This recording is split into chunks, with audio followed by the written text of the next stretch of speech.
রাজনীতির একটা গুরুত্বপূর্ণ অংশ হইতেছে শত্রু চিহ্নিত করা। আপনারা দেখবেন অনেকে আমার সম্পর্কে অনেক কিছু বলে, আমি তাদের কিছুই বলি না, তার মানে আমি তাদেরকে শত্রুর মর্যাদা দেই না। আবার কেউ কিছু না বললেও আমি তাদের শত্রু বানাই দিই, তাই না? হ্যাঁ, আমার হয়তো কিছুই বলে নাই সে, বা সে আমার সাথে শত্রুতামূলক আচরণও করে নাই। ধরেন আমি প্রফেসর ইউনূসের প্রেস সচিব শফিকুল আলম রে গণশত্রু বলছি, তাই না? হ্যাঁ, গণশত্রু একটা সিল মেরে দেন, হ্যাঁ দেন না, মেরে দেন, না না না কইরেন না, মেরে দেন, দেন দেন দেন দেন না, মেরে দেন, না কইরেন না। হ্যাঁ হয়েছে, যাই হোক, সেগুলো আমাকে কিছু কয় নাই, আমাকে সম্মান করিয়া কথা কয়, কিন্তু আমি তারে বলছি কারণ সে আমার চিহ্নিত শত্রু। প্রথম আলোর পক্ষে দাঁড়াইছে, প্রথম আলো কিন্তু আমার পিছে আঙুল দেয় নাই কলে।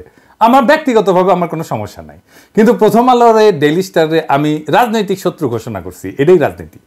রাজনীতিতে শত্রু লাগে, আপনার শত্রু চিহ্নিত করতে হবে, বলে দিতে হবে আমার শত্রু, আমি এর বিরুদ্ধে লড়াই করতেছি। সেই শত্রু চিহ্নিত করাটাই রাজনীতি। কমিউনিস্টদের শত্রু পুঁজিপতি, তাই না? আওয়ামী লীগের শত্রু জামাত বিএনপি, বিজেপির শত্রু মুসলমান, ইন্ডিয়ার শত্রু পাকিস্তান, বাঙ্গু সুশীলদের শত্রু নাকি? ঠিক ধরেছেন, ঠিক আর কি, বুঝছাও?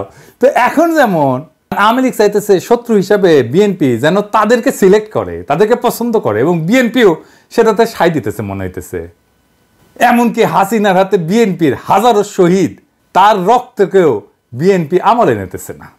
এটার মাঝে যা কি, কেন বিএনপি এটা করতেছে?